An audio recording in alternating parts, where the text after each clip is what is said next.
So the topic we're teaching to is one of the attributes in Buddhist teaching, and that is that a path is realized by each for oneself.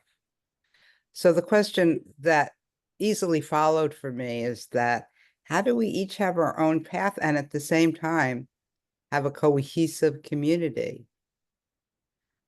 I mean, often what brings a cohesive community together is people doing the same rituals or the same practices in sync with one another.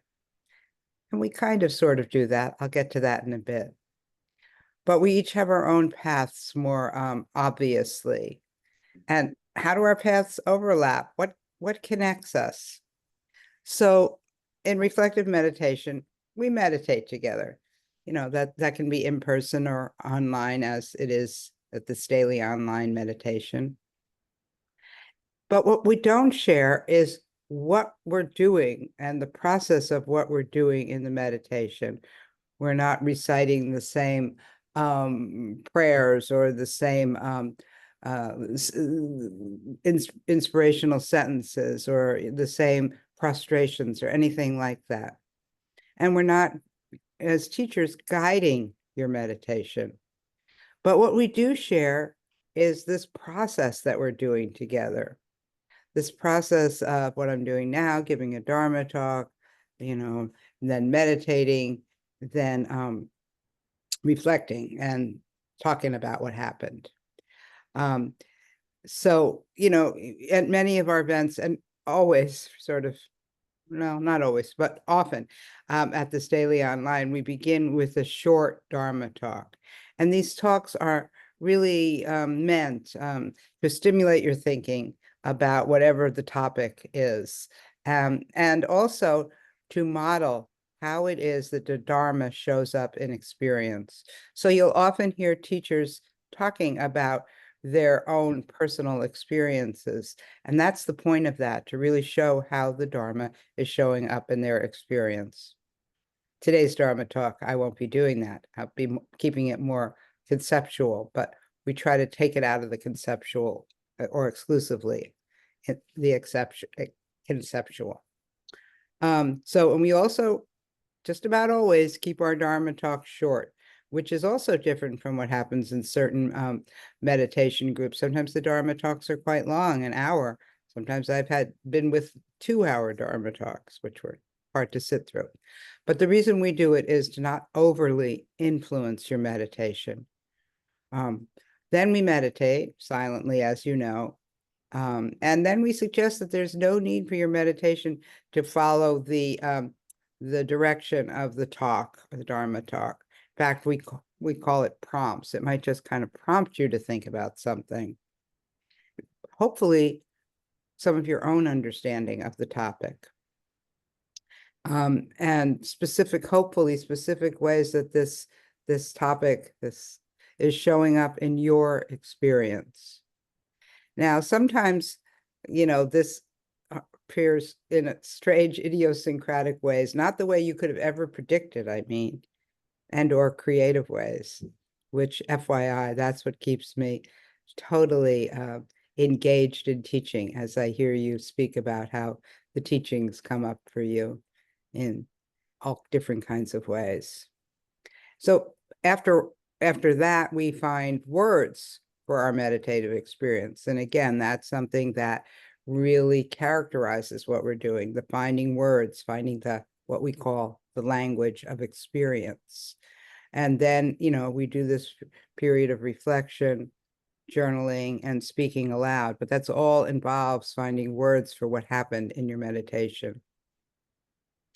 So, at other meditation events, in addition, not the daily online, other meditation events, we also do all these elements, all of this process. It might not be quite in the same order, but we always do silent meditation. We always leave time for silent reflection and journaling, and a time for us to speak in a group about what happened in our meditation experience and get asked a few questions.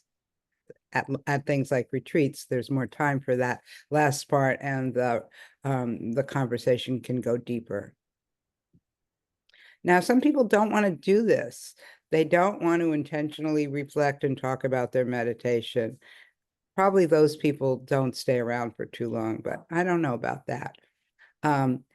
But some people maybe don't want to be in what they don't want to, they want to stay in the present moment. And they maybe, I'm making this up a little bit, but they think reflecting back would put them in the past, and I think this is a misunderstanding of the word sati, which is they think it's only about being aware of what's going on right now.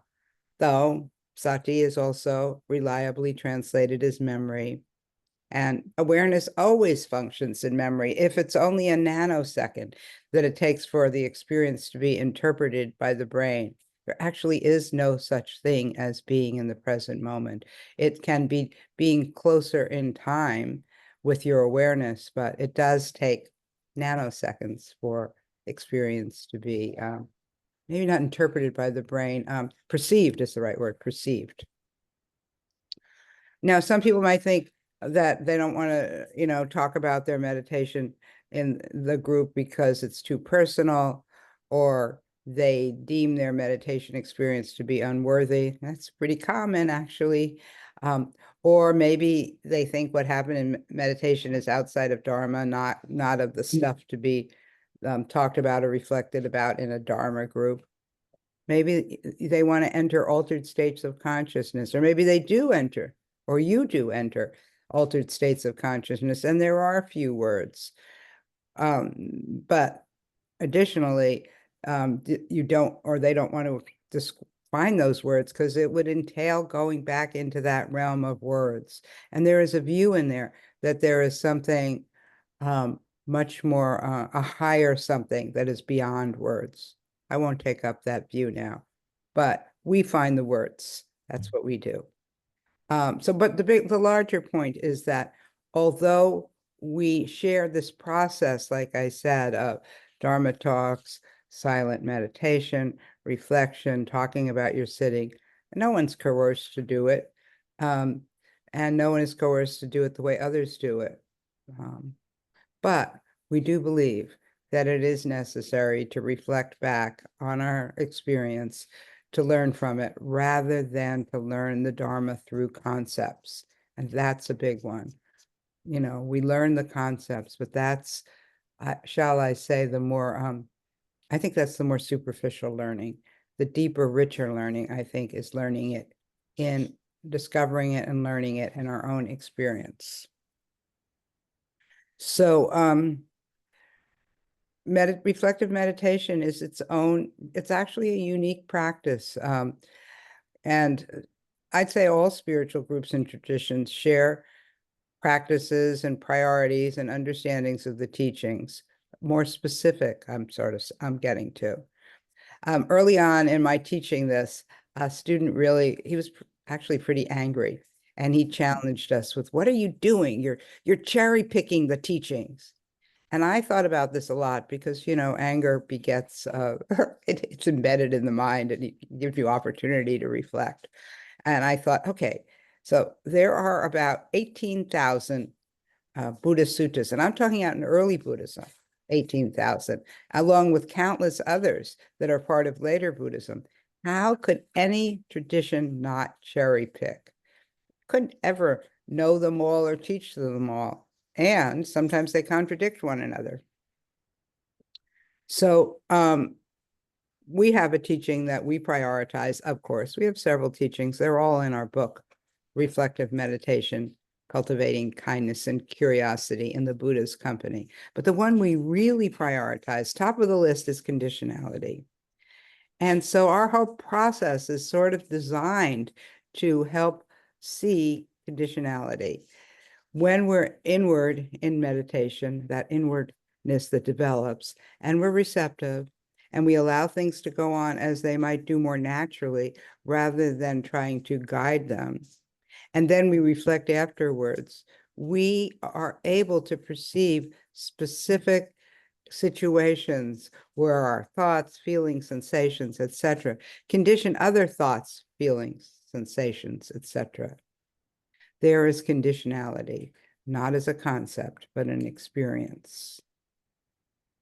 and we grow wiser, not only in understanding that everything arises conditioned by other things, but really seeing it functioning in our life. So in reflective meditation, we do encourage you, though, to develop your own path to wisdom, even though we do believe that this process we're doing of silently meditating, reflecting, and talking about meditative experience is a very reliable path to wisdom. And it will take some time to grok it, though, to fully comprehend this experiential learning process that is the bedrock of our path of reflective meditation. Okay. Well